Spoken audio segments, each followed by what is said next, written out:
Good morning, everyone. Good morning. Distinguished guests, ladies and gentlemen, I'm Michael Lawrence. Welcome to Asia House and welcome to the launch of Embracing the Future, Powering Growth, an Energy System Renewed for China.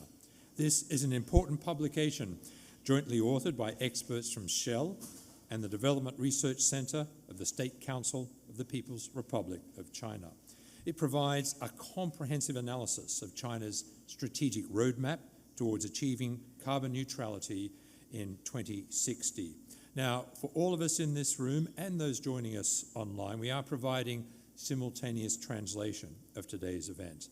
Channel 1 for English, Channel 2 for Mandarin. You have your headphones and devices here, so Channel 1 for English, Channel 2 for Mandarin, and on Zoom, same numbers apply.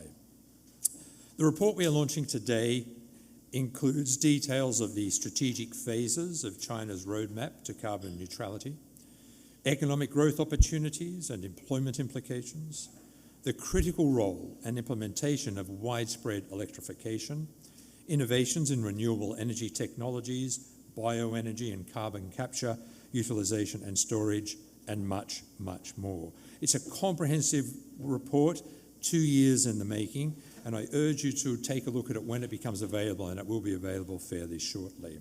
Well, to get us underway and to offer his welcome, I would like to invite to the podium Sir Andrew Mackenzie, the Chairman of Shell. Sir Andrew.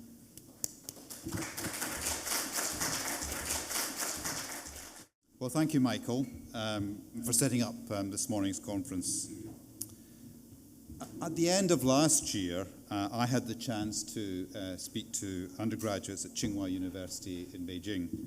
And the topic of my talk was kind of similar to today's theme. It was about China's energy transformation. Now, for those of you like me who've been following China for many years, and after all, we are at Asia House, so I guess that's quite a few of you, then you'll know that when we talk about a transformation, it's not an overstatement, and often that word can be, but not in this case. What struck me when I was in that room full of students in Beijing, and I previously had done that the year before, is that most of them were not born in this century. They've grown up in a world where China has been setting the pace in the global energy story for their whole life. It's the world that they've always known. And so they take it as read, in fact, that China will lead, in many ways, as it already is. So the question that I spend a lot of time thinking about is this: who will they trust to work with them on that journey? Equally, Shell are proud to have played its part in China's remarkable transformation story. We've worked in the country for 130 years, and as well as partnerships with institutions like Tsinghua and the one we're here today about, which is the long-standing relationship with the Development Research Center of the State Council, I'm proud that they've all put their trust in us. In our first piece of work together, DRC and Shell took a broad look at China's energy system. In the second, we focused on the role of natural gas in diversifying China's energy mix. I think now we probably add the opportunities to enable the energy mix. The next and the third part explored China's energy revolution in the context of a changing world energy system, and that's not changed. And today we celebrate the launch of the English book of the fourth project. Well, we're underway very much on the fifth one as we speak. But the fourth one took its inspiration from the historical announcement by President Xi in September 2020 that China would strive to reach peak emissions by 2030 and achieve carbon neutrality by 2060, and that's often referred to as China's 3060 goals. It is an important piece of work, the fourth book. It looks at the technology and the policy that China will require to achieve these goals. And actually, I think lays out that these goals are quite practical, but it includes, again, the vital role of gas through the transition. The book also underlies how the transition can drive economic opportunity, and that's something we're really building on with the fifth study. And that's exploring not only just how the 3060 goals can be achieved, but also how they can be delivered flexibly and securely. And flexibility is going to be important, although the road ahead is quite clear. The pace and how that will vary is affected by a lot of things happening in our world today. So I believe that the breadth and depth of our studies is a product of trust, the trust that Shell and the DRC have built together. And for me, there are three reasons about that. First, trust is built over time. And we've been working with the DRC for over a decade, to add to our 130 or our 13 decades in the country. But trust is also built by real-world influence.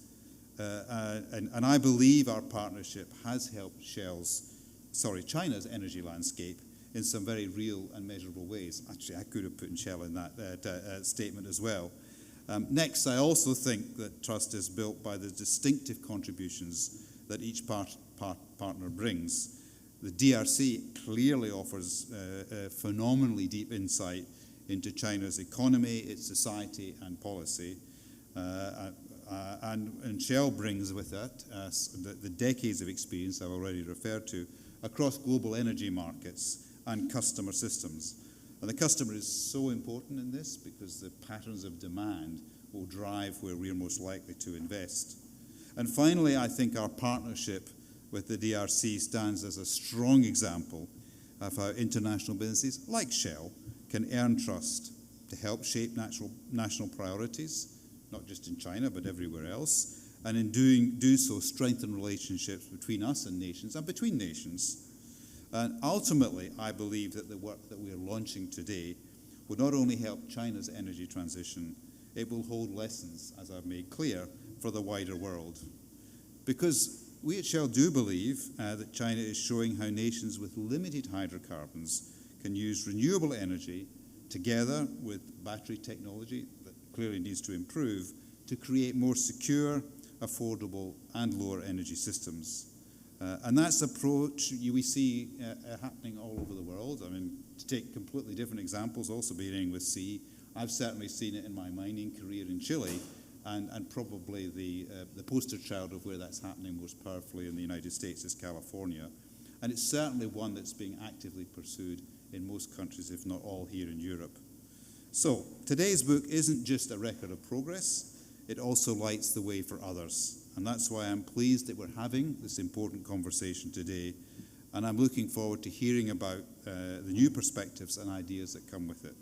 So thank you for attending, and thank you for your contributions yet to come. Welcome.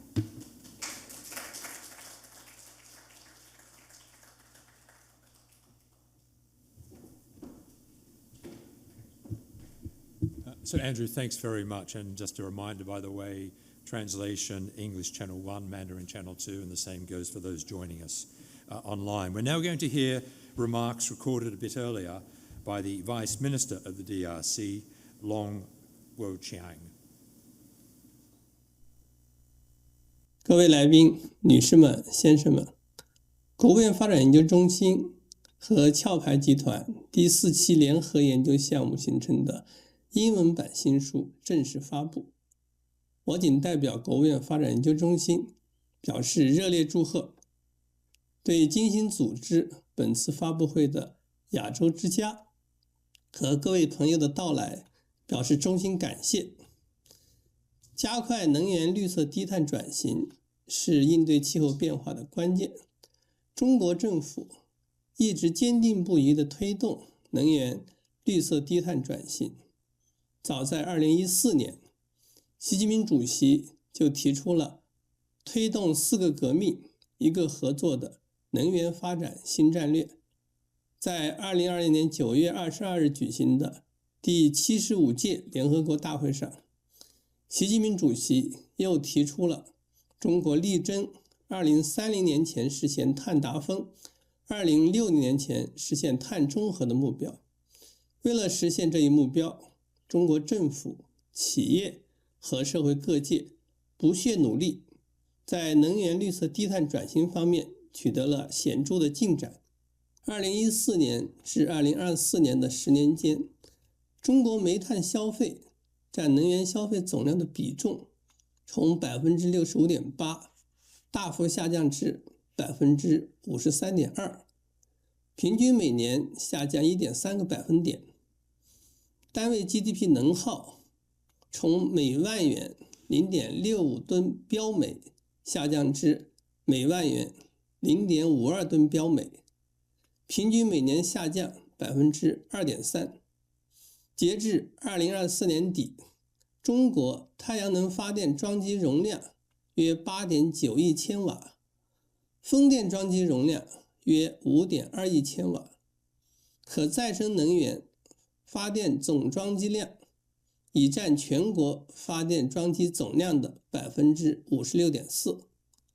2024年，中国新增可再生能源发电装机占全球新增可再生能源发电装机的60%以上，为全球共同应对气候变化做出了重要贡献。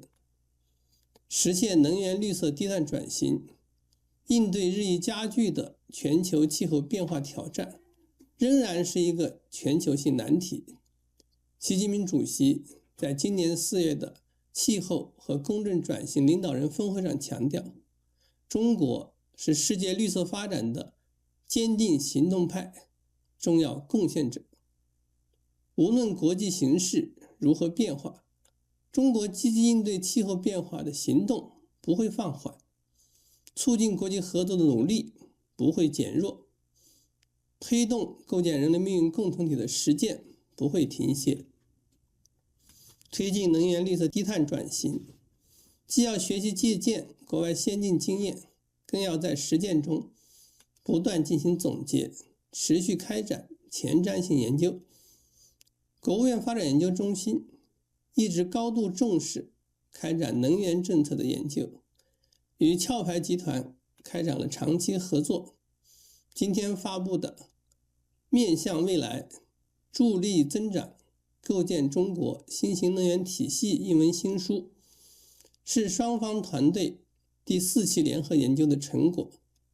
本书从全球视野总结了能源转型的国际经验，深入分析了中国实现碳达峰、碳中和面临的主要挑战，并提出了有针对性的政策框架建议。推进能源绿色低碳转型需要持续研究。目前，国务院发展研究中心和壳牌集团正在开展第5期联合研究，希望双方研究团队在前期联合研究的基础上，继续推出高质量的研究成果。最后，预祝今天的新书发布会圆满成功，谢谢大家。Our thanks to the Vice Minister for those remarks. Well, let's find out now about some of the key findings of this report. And as I said, it's a very substantial piece of work. I'm going to invite to the stage Chief Economist of Shell International, Malika Ishwaran, and after Malika will be Director General of the DRC, Tianjia Tang. But firstly, Malika.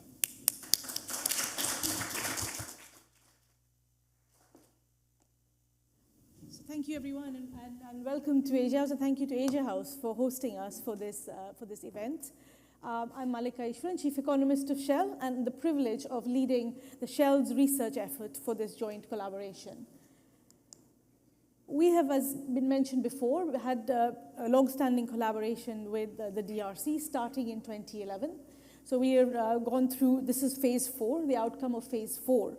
So we've gone through 3 previous phases. The previous phase 2 and phase 3 books are also available online.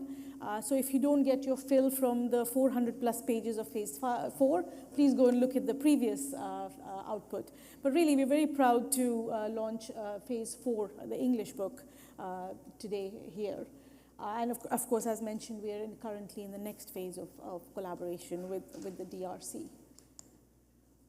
It comes at a really interesting time also in the global landscape, whether that's economics or geopolitics.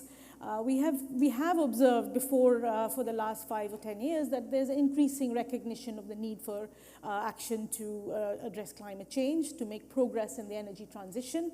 But now, following the pandemic, following Russia's invasion of Ukraine, energy security has risen up the agenda for most governments. So the decarbonization agenda needs to also balance with it the ability to deliver secure energy. And then as we make progress and we are achieving more in the energy transition, the issue of affordability and keeping costs down becomes increasingly important in order to continue to build on the progress so far. So again, energy affordability becomes also as equally important. So basically, it's the rise of the energy trilemma that we were discussing more than 10 years ago. So it's a little bit of back to the future going on here. So we have, in our collaboration with DRC, we bring in the international experience, or good, bad, as well as ugly, in terms of progress or not in moving forward the energy transition. So there's 5 principles that we bring from our global perspective. First is changing and transforming energy supply. And this chart is taken from our energy security scenarios, so obviously Shell does scenarios. And this is taken from our Paris compliant scenario called Horizon. Again, energy efficiency in terms of the hierarchy of how you address and decarbonize the energy system. Energy efficiency is almost a given, and it's what would reduces the amount of energy demand that you then need to decarbonize.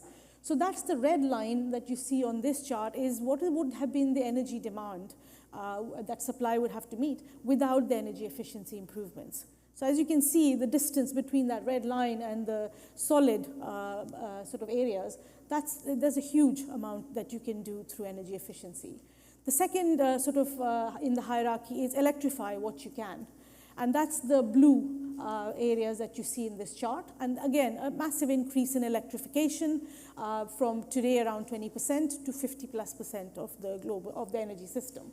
So that's the second pillar of this. For the difficult to electrify sectors, things like heavy industry or marine or aviation, you'll still need the molecules that provide energy. But how do you decarbonize currently the oil and the gas molecules that are being used and replace them with lower carbon molecules, be them hydrogen or bio-based? So that's the next step of the hierarchy. And then finally, if you look at this chart, there is still fossil fuel that remains in the system. And that remains because it's really difficult or more expensive to remove. And that's where you need the role of carbon capture and nature-based solutions to come in to help get the world down to a net zero system. So that was the supply side of the story. But that's not enough. We have 35 plus years or less years to drive a fundamental change in the energy system. This means alongside transforming energy supply, you need to transform the demand sectors. So here we have the demand sectors broadly categorized into buildings, industry, and transport, and of course the low carbon supply sector, power generation. And again, each of these sectors has very different technological solutions, policy requirements, as well as institutional arrangements in order to drive decarbonization. So again, thinking more granularly in terms of how do you decarbonize energy demand alongside the change to energy supply is absolutely essential. The third pillar of this is thinking about infrastructure. If you're thinking about scaling up energy supply, low carbon energy supply, as well as low carbon energy demand, and doing that at pace, you need the infrastructure to move the electrons and the molecules around. And whether this is around enhancing your grid infrastructure, building out grid infrastructure, making it smart, whether it's around how do you move the new low carbon molecules you're going to count on, whether that's hydrogen storage, refueling, transportation, or indeed how do you think about the infrastructure to scale up and ramp up the bio-based energy. So this is again becomes a key issue. And then finally, if you are relying on carbon capture, how do you move the CO2 molecules to where they need to be captured, to be stored? So again, infrastructure needs to scale up in order to support the rising energy supply, low carbon energy supply and demand. But that said, the challenge, there is also a real opportunity in the energy transition in terms of the economic opportunities it's providing for different businesses in different sectors around the world. And you're seeing this manifest itself with the increasing rise in importance of industrial policy being put forward by different parts of the world. And again, this shift to low carbon is creating new industries. It's creating, whether that's EVs or solar panel manufacture, it's creating the sort of innovation drive for new industrial processes, which are lower carbon. It's also leading to sort of a realignment and changes in the production and supply chains for goods for these energies. And also, of course, not to forget the digital aspect of how energy is going to be produced and consumed in the longer term. And again, these opportunities are not within a particular country either. We're seeing the global market for these technologies, services, and solutions really taking off. So the opportunity is not just to serve domestic markets, but to establish market-leading positions in the global market for these services. And finally, the fifth sort of pillar is around how do you make this transition happen in a way that's affordable? Because keeping societal acceptance and willingness to continue with the transition fundamentally speaks to how affordable you make that. And again, the role of policy, which is inevitably required to make for this transition, is important in delivering those cost reductions and making sure that the end result is it's an affordable system. And again, here we talk about sort of having integrated policies that look not just at demand and supply, but also at infrastructure. So system-wide approach to policy making. Stability of the policy is important. A lot of the investments that are going to go in are capital heavy, are long-lived, and having policy stability is one way of incentivizing investment to come along. Efficiency. So I said the government has an inevitable and important role in driving the energy transition, but also using market forces where possible to enable the transition to happen in the most efficient way is also absolutely key in order to keep the costs down. And finally, sort of looking at the energy transition in a dynamic way. So policy frameworks evolve in response to the conditions on the ground, and as a country makes its progress through the energy transition, you have your policy system evolving and supporting and driving change. So those are sort of the high-level experiences that went into this from the international perspective. The book is should be available soon on the website for Springer. It's open access, so if you have the time and inclination, please go and download all the pages. And we are of course in the middle of phase 5, which will again hopefully produce an equally successful outcome. But with that, I'm going to hand over to Director General Chan to give a little bit more flavor on what the recommendations for China might be. Thank you.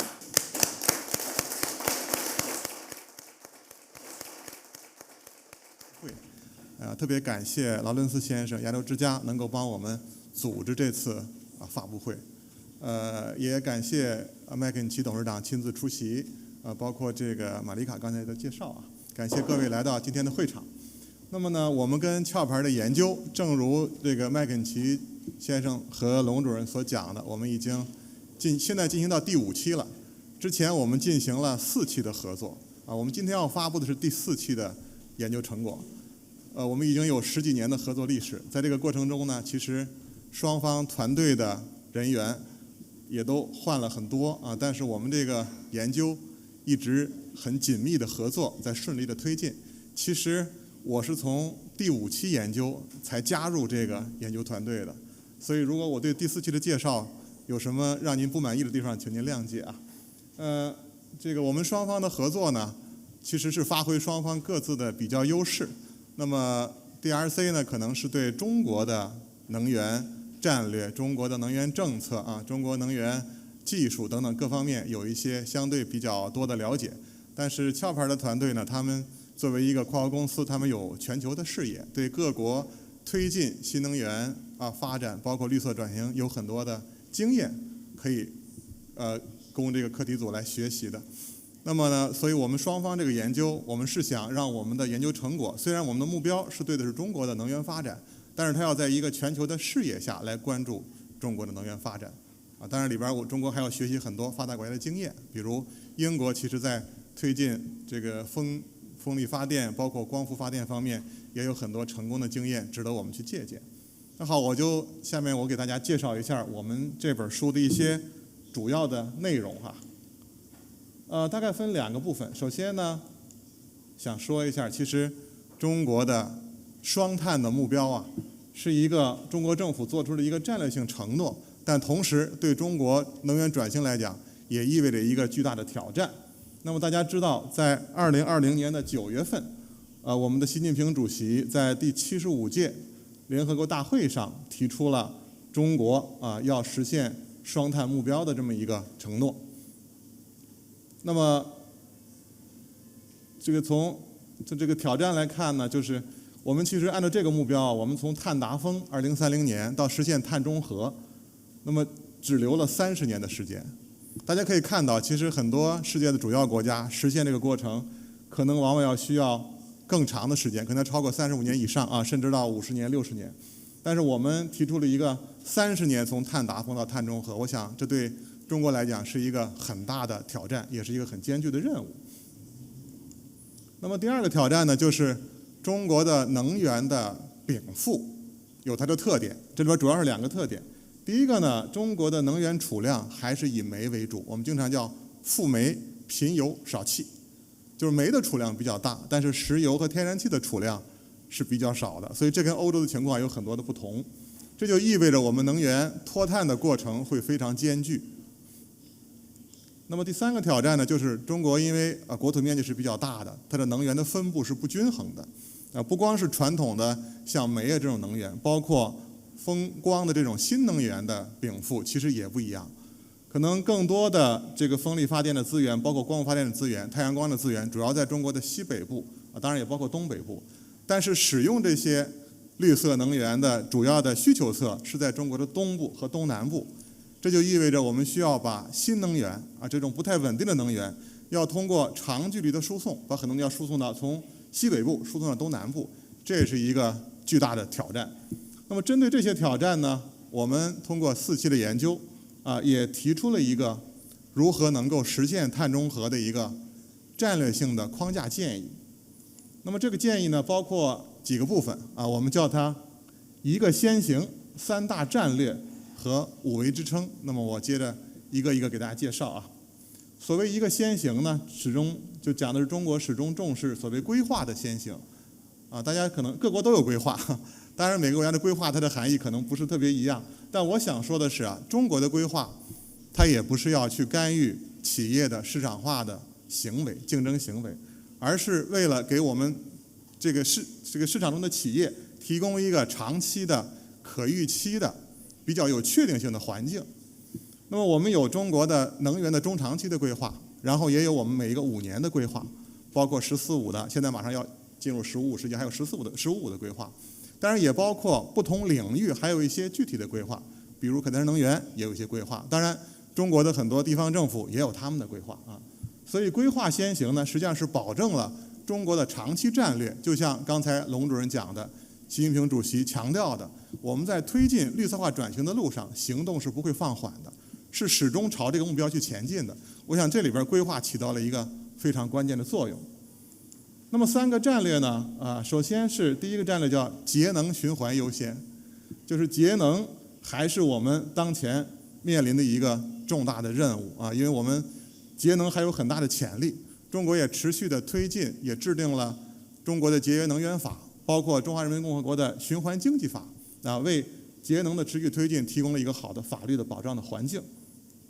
那么第2个战略呢，我们叫电能替代，也就是电气化希望在这些主要的排碳的行业，逐步的实现终端能源用电的比例持续的上升这里边我们也做了一些预测，当然这是一个远期的预测，它也不一定准确比如工业到2060年，可能我们要做到55%的电气化率，建筑大概70%，然后交通领域60%那么总的来看呢，我们预测如果一切推进顺利的话，那么中国的电能在中国终端能源消费中所占的比重，到2060年有可能会达到60%以上，我们会朝这个方向去努力。那么在交通领域，我们也取得了很突出的进展。大家知道，现在我们中国新能源汽车的销售量增长得非常快啊。那么2024年的市场渗透率已经达到了44.6%。那么今年呢，从一季度数据看，已经超过了50%。就新能源汽车在中国卖得非常好。当然我不知道在英国卖得怎么样啊。我这来了几天以后，在街上还没看到比亚迪的汽车，好像。那么这个第3个战略呢，叫能源去碳啊。所谓能源去碳呢，就指的是首先电气化以后，我们当然希望有更多的绿电来提供，而不是这个火电。那么刚才这个龙主任也讲了很多中国的数据啊。我们现在2024年，中国风电和光伏装机占我国这个电力装机的总装机量超过了40%，它的发电量超过了18%啊。所以风光这2年发展的非常的快。包括这个我们讲的这个工业领域啊、交通领域啊等等。除了电气化以外，我们还需要发展氢能，去实现这些重点行业的脱碳。大家知道，其实在工业领域，包括钢铁啊、水泥啊，有很多很难去碳的领域。除了电气化以外，我们还需要氢能的支持。当然也包括一些，比如说这个生物质的能源。昨天我们也讨论了航空业怎么能够通过生物燃料 SAF 去实现这个去碳的过程。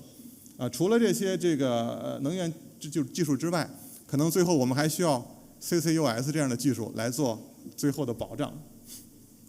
那么5维支撑呢，第一个我们讲的是叫高度重视技术创新这里边我们也列举了一些技术，当然它也不是很全面包括这个 CCS 技术CCUS 技术，当然也包括核电以及其他方面的一些技术创新，比如氢能电池的储能我们都在做这方面的努力。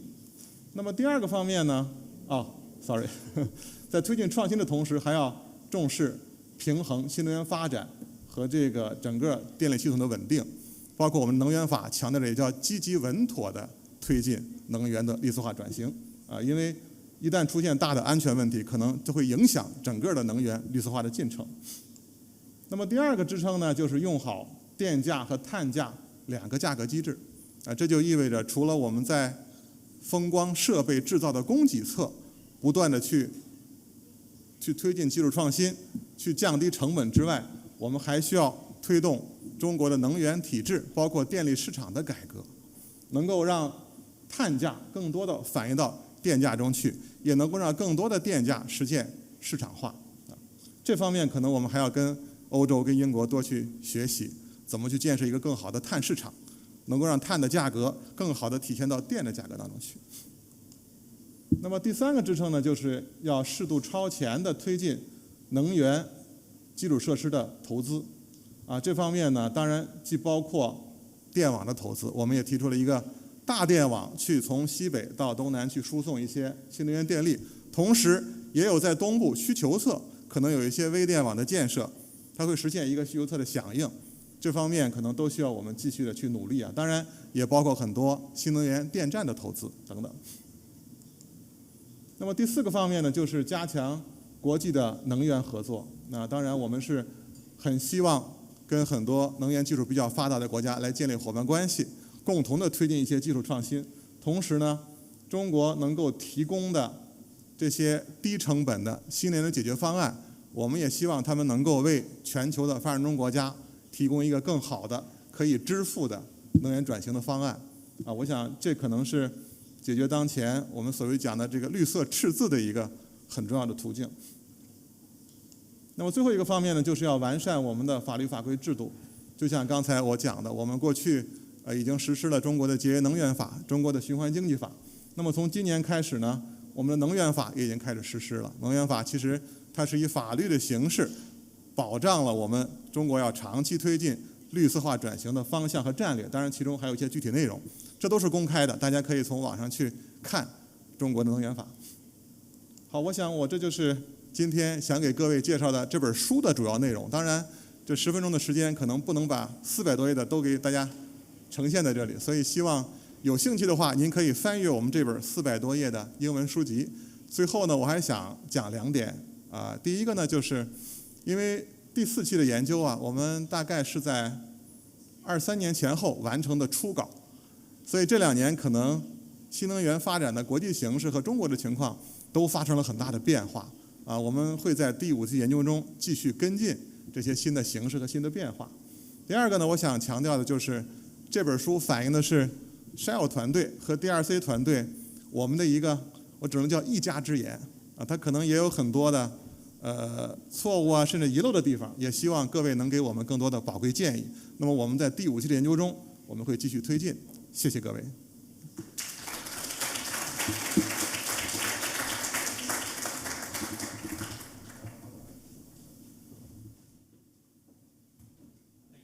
In our remaining time, we will quiz the experts here about the report, and it is 400 pages long. I've been fortunate enough to have an early view of it. It's an extensive piece of work, and I really do highly recommend it. So much to cover. Where to start? Let's start with one of the comments you made in your early presentation about the changing geopolitical situation, about the need for energy security, and how the dynamics of the market have changed. In your view, and I'll ask the Director General the same, has that slowed China's progress to carbon neutrality, or has it done the opposite and accelerated it? Yeah, I'll take the global perspective because obviously we work across many markets and it applies to China too, but of course DG Tian will be a better place to speak to that. So I think when we saw the energy security lens sort of rising up the agenda, and we work on scenarios in Shell, we did think about what does this mean? I mean, this is going to slow down the transition. And that was something that we went into to analyze.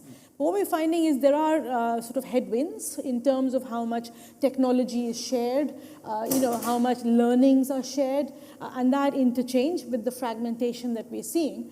But what we're also seeing is the energy security lens is driving countries to look at domestic energy resources and reduce their dependence on imported energy resources. And what we find today is mostly the imported energy tends to be fossil-based, oil and gas, and domestic energy resources in a lot of the markets that are growing energy demand tend to be in the global south, and the domestic energy resources tend to be renewables.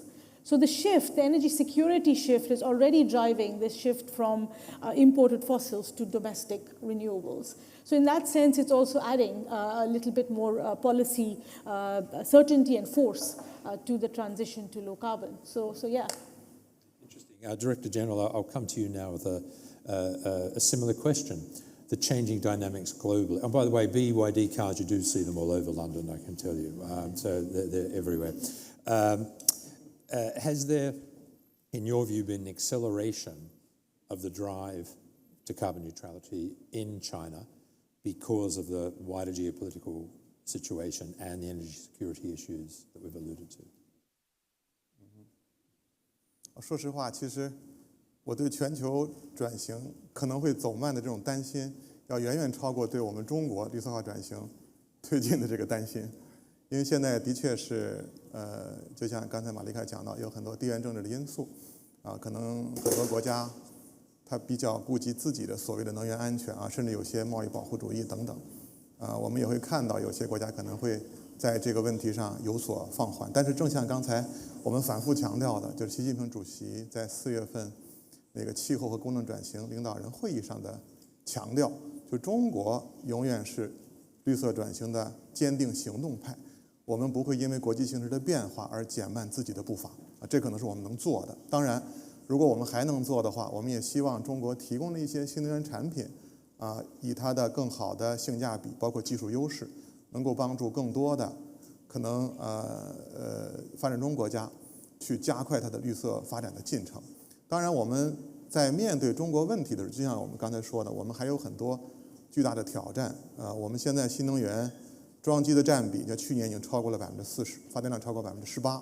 随着比例不断的提高，因为您知道，中国的过去的电网体系它不是为新能源设计的，它是为火电设计的，所以呢，在很多方面都需要做出很大的一些行动才可以，包括需求侧的响应，包括电网的改造等等，所以我们正在努力。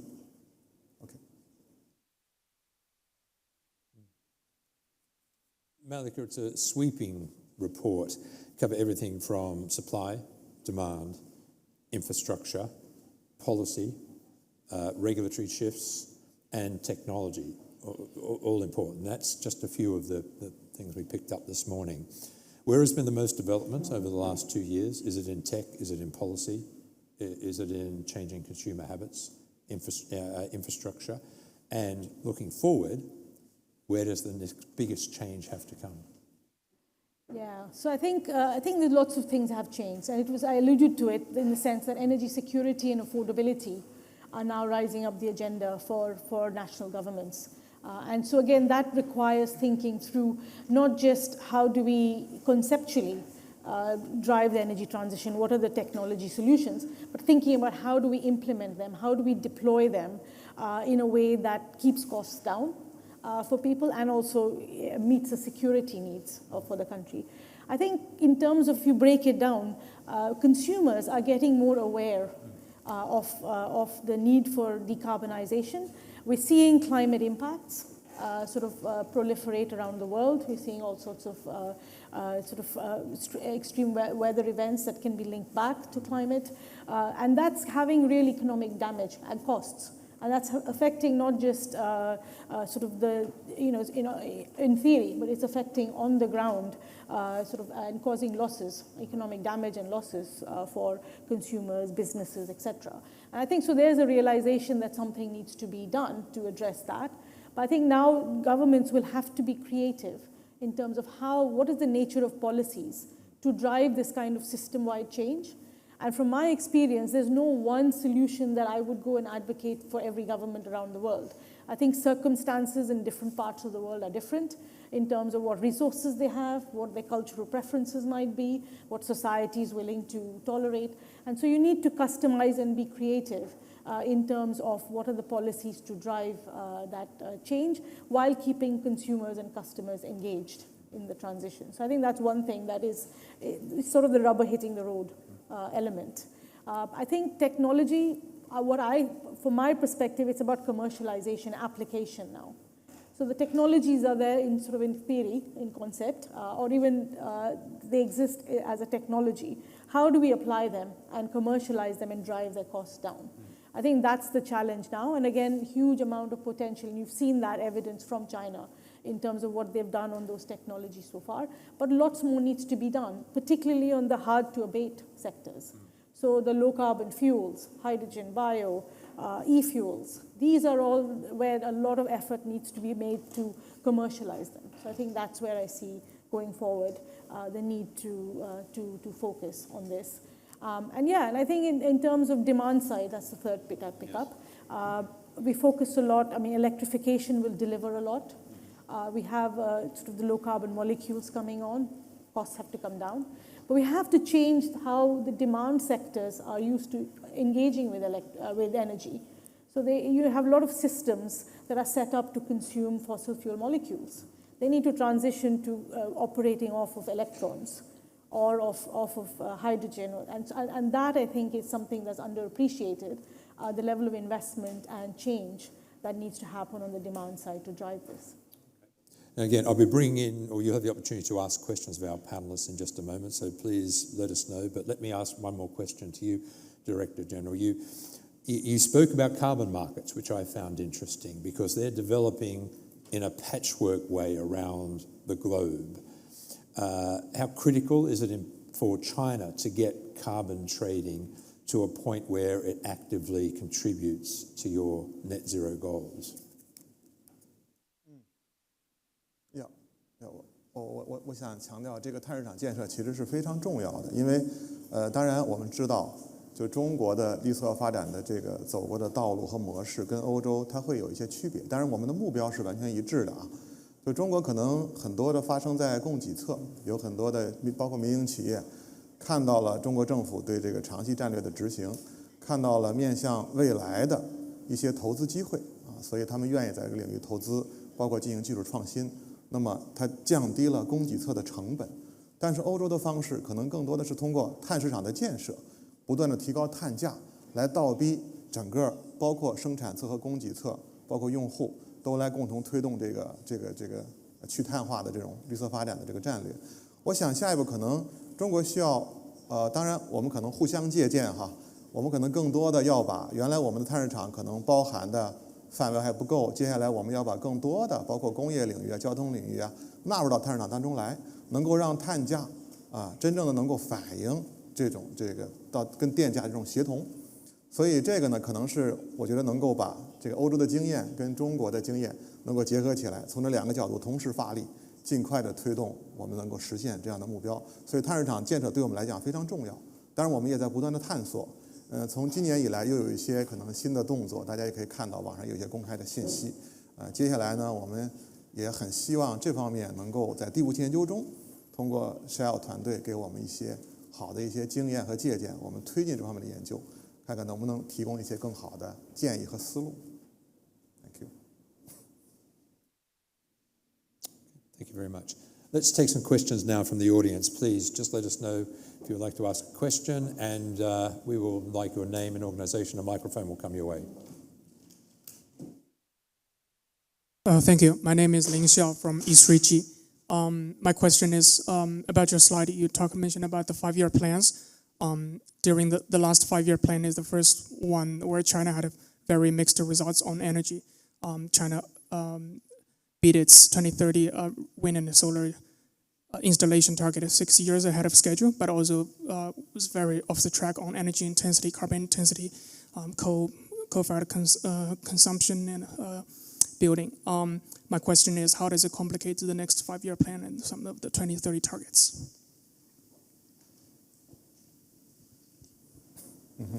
谢谢你的问题啊，就是刚才您提到了我们14这些目标，可能有些实现的比较快，这个其实也超乎我们的预料，但就是风电和光伏的装机的增长速度是超乎我们之前14规划的预期的。那么站在当前这个时间点上往未来去看呢，我觉得比如说您刚才也提到了这个煤电的情况是吧？那么面向未来，如果我们不能够在让我们的电力系统能够接纳更高比例的风光的电源，有更多的技术创新的话，可能煤电还要有一部分来保障这个整个系统的灵活性。所以我们在报告中其实也提出来，就是长期来看，煤炭是要从一个主力能源变成一个调节性能源，最后可能是个保障性能源。就当我们整个电网系统运行出现问题的时候，它可以起一个保障作用。所以我想面向2030，从15来看，当然我很难说哪一年我们煤电就真的退出了。那当然要看我们整个技术进步的情况，看我们新能源消纳的这个情况是不是很顺利，这可能也决定了煤电到底在哪一个时期它会有一个大的变化。但是从长期来看，我想我们这个战略它是不会出现大的变化的。煤电最终要从主力能源要逐步的走向调节性，甚至最后就保障性的能源。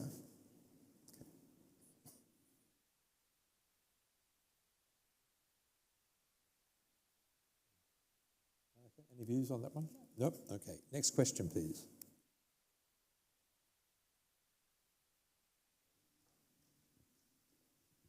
Hi, is it okay? Xiao Feng from Arab. I have a question for Malika, and thank you all for the presentation. When you mentioned there's no one size fits all, and I can't agree more. I think my question is for a country like China, with a very special policy, cultural, investment context, you highlighted the challenge or the critical parts to get consumer on board. I'm very keen to hear your findings as part of this research about what kind of key, you briefly mentioned this, but I'm very keen to hear more, kind of real life example about the key challenges has been encountered in terms of the policy development and implementation. And I'll hand over to you, DG Tian, also to come in on that. But yeah, no, I think it is about engagement and getting consumers on side. Yes, I mean, you need to have that. And I think that's the mix. And the policy environment obviously varies by country. You know, every country has a different sort of mix of policies and market-based changes.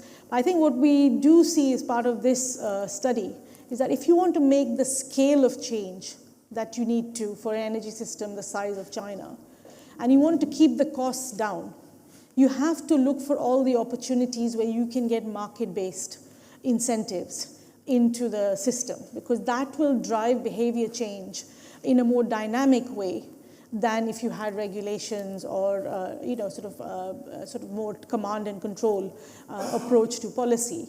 And I think, and that's something which this report talks about. We talked about the carbon pricing, the trading mechanism, within the power sector, the changes that are happening now in terms of getting more market incentives in through contracts for different type of mechanisms.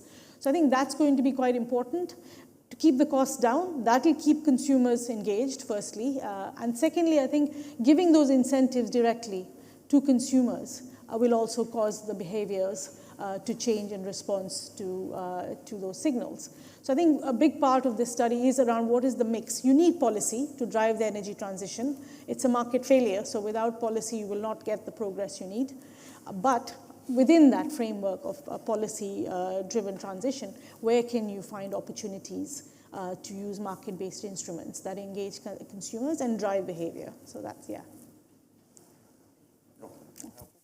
一个信号，其实我觉得也是这样，就是我们的下一步中国的这个新型能源体系的发展，确实也需要很强大的市场的力量来作为对供给侧的一个补充。包括刚才讲到消费者，现在其实在中国新能源汽车充电的时候，它会有一个不同时间段的选择就是为了让消费者参与进来，能够让这个系统更稳定。可能在某些时间段，你充电的价格会非常低这是引导消费者的行为。另外呢，其实中国政府也做了很多的这种对消费者的一些普及性的一些知识，叫科普也好，让大家认识到绿色转型的重要性。因为刚才其实也谈到了，现在全球的气候变化，我们都深刻地感受到。这2年，其实在中国会发现极端天气的发生比过去要多一些在北京我们都有这样的感受，所以我们一定要团结起来，来一致应对这样的行动。也包括一些这个工业的企业也会给他们提供一些选择，他们也在做所谓零碳的产业园区的尝试能够在比方说东部的一个需求地区建立一个工业园区，那么他自己发一些电，然后自己来使用，内部先去匹配，先去平衡所有这些都是为了尽快的能够推动我们的目标能够得到实现。就像我刚才讲的，我们不仅要在供给侧推动技术创新，还要进行电力市场的市场化改革，能够让2股力量配合起来，能顺利地推进我们的能源转型战略。谢谢。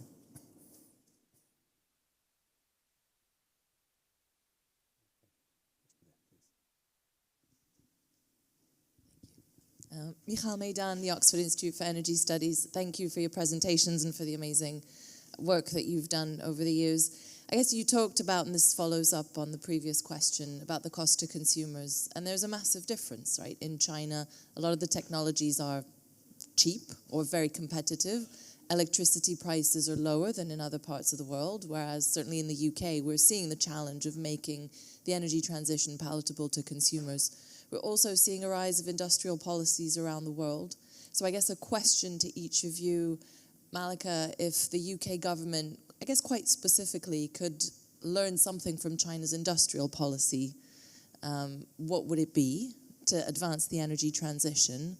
For Director General Tian, if there was one specific area of market reform that could advance without endangering the reliability and stability of the system, where would you see that first step? Yeah. So I think, so this brings me back. Before joining Shell, I was in the UK government, so it's bringing back memories of that. So I'm sort of dredging that up. No, I think what I learned from the experience working with the DRC is policy stability. So this is a long haul sort of change that we are trying to drive. It's not about the next 5 years. It's the next 25, 35 years. And so delivering policy stability is something that I think China does brilliantly through the 5-year plan process. And that's something that, that I would recommend to any government, even whether the UK or anywhere else, to be clear.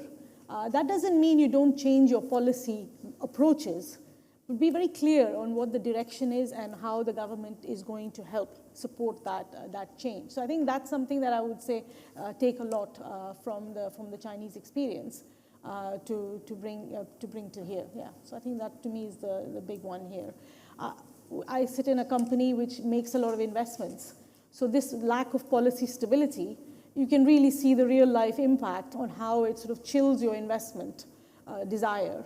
You know, if it's capex heavy investment you're doing upfront in I don't know, a CCS project or a hydrogen electrolyzer project, and you know that you have this investment for the next 20, 30 years. Without that stability, really, it just makes you more hesitant. And, you know, individually it may not be a big aha moment that, oh, that investment didn't happen. But over time, it just cumulatively leads to less of that desire to invest. And what we're seeing now, governments, all their budgets are stretched across the world. So you need to get private investment in. And how do you do that unless you provide that policy stability? So that's my one page. Yeah. 如果这个问题1年前提给我的话，我一定会说，可能新能源的电价怎么能够更加的市场化，可能是个最重要的一步。但是其实从去年以来，我们新能源这方面就是电价的市场化改革已经推进了一步。其实我们也学习了英国的 CFD 的经验，从过去的保障性收购到现在有一个类似于 CFD 的机，当然细节可能有所不同。那么您如果说下一步我们什么最重要，这个我觉得我还很难回答。但是今天看来，碳市场至少是从我个人来讲，我觉得是一个很重要的步骤。当然也包括更多的电价能够实现市场化。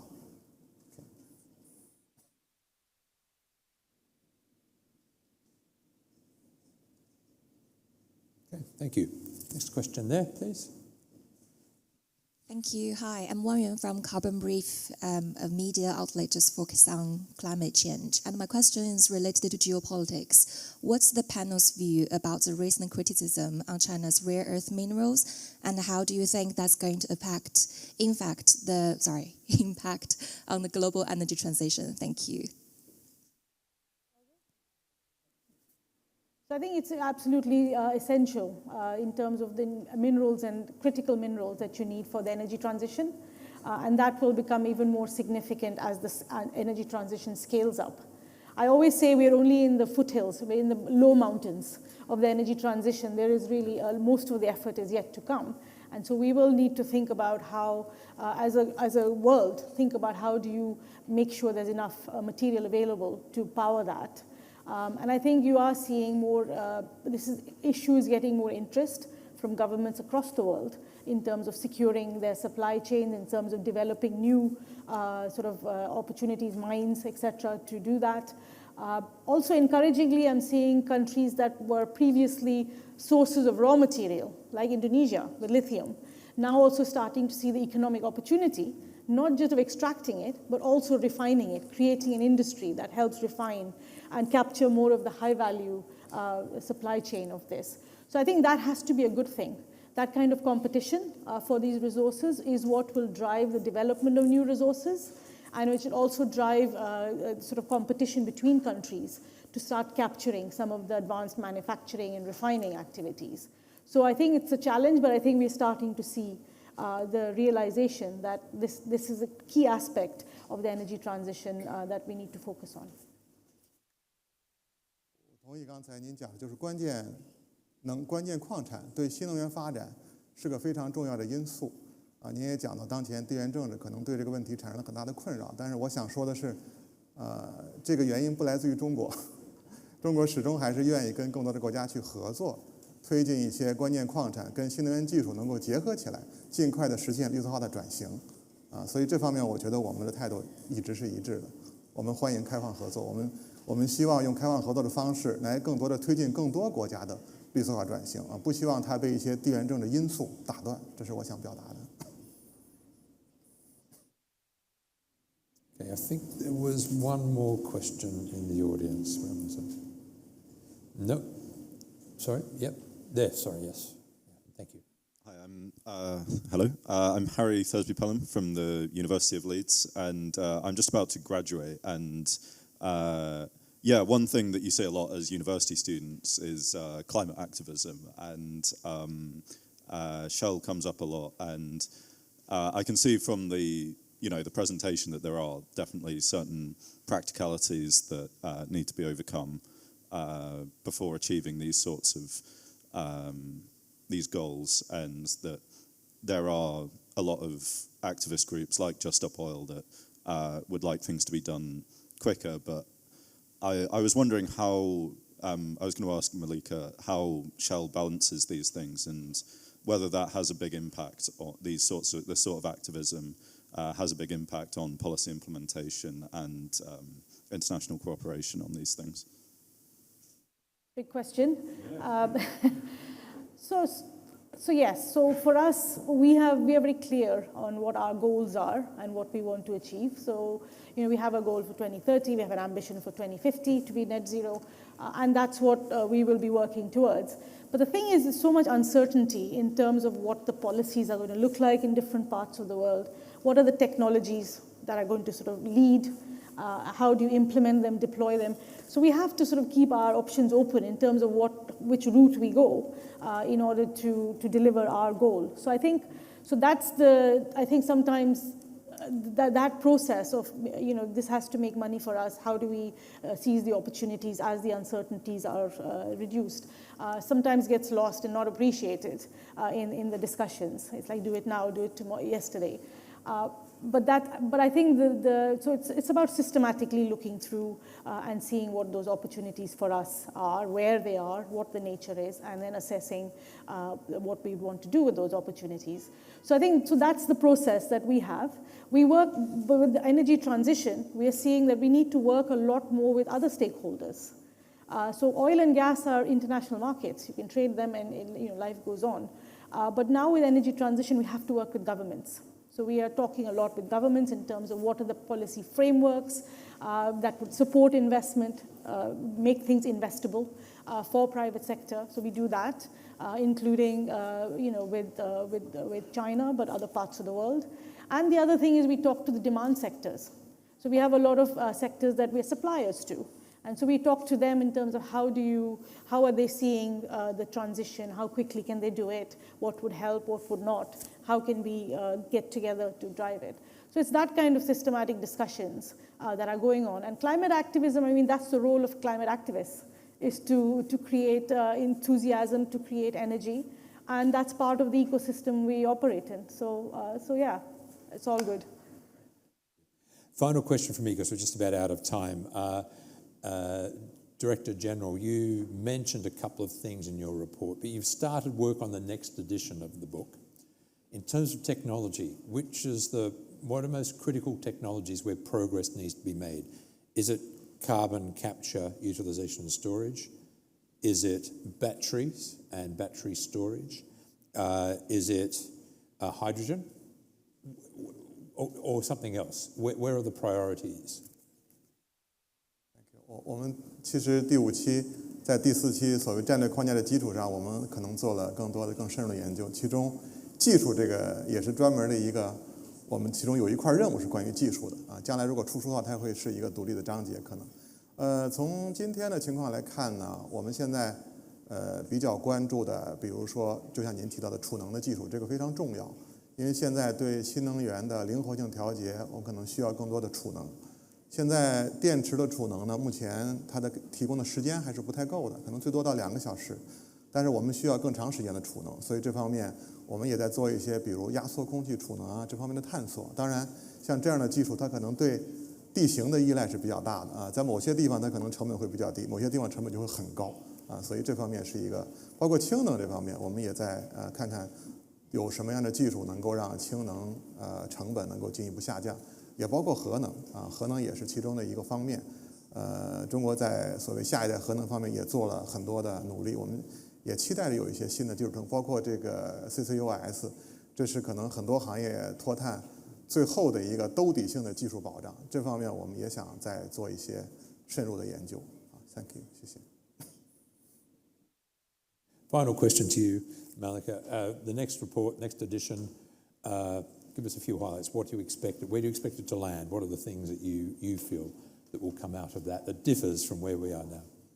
I think it will be, as DG Tian was saying, a bit more granularity.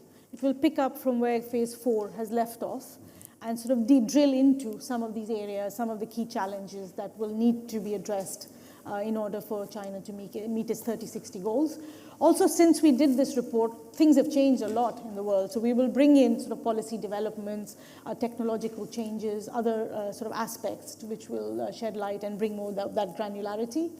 So that's what we're hoping for. And we're very systematically, again, looking at demand, supply, technology, policy, and the global environment. Those are our sort of work streams. Yes. And hopefully it'll come together in something that adds value and gives a little bit more detail to what you see in phase 4.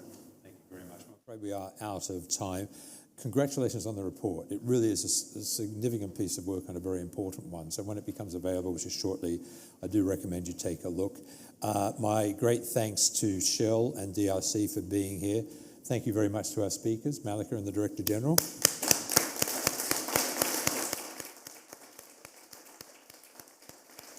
And thank you to all of you for being here. Please do stay in touch. We'll see you again at Asia House soon. Have a great day. Take care. Bye-bye.